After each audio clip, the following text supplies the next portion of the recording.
Nouveau plan d'austérité au Portugal. Ce dernier vise à réduire de 30 000 le nombre de fonctionnaires, d'allonger le temps de travail de 35 à 40 heures et d'augmenter l'âge de cotisation à la retraite passant de 60 à 65 ans. Ces mesures doivent permettre d'atteindre par étapes d'ici 2015 les objectifs de déficit fixés à 3% du PIB par Bruxelles. Mais derrière ces bonnes intentions gouvernementales, les Portugais continuent de souffrir.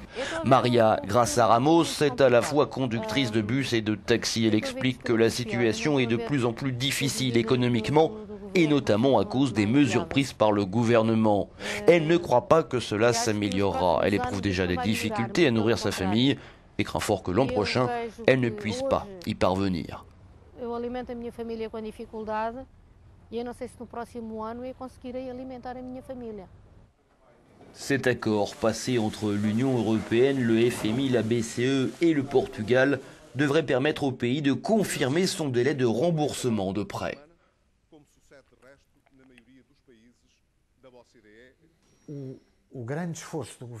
Les grands efforts réalisés par le gouvernement, explique cet analyste, devraient permettre un retour sur les marchés et l'achèvement des remboursements de prêts.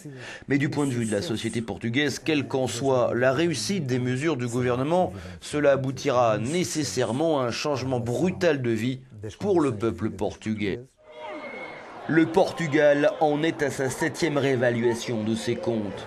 Cet accord ouvre la voie à un versement d'une aide de 2 milliards d'euros dans le cadre d'un sauvetage de 78 milliards d'euros dont bénéficie Lisbonne depuis le mois de mai 2011.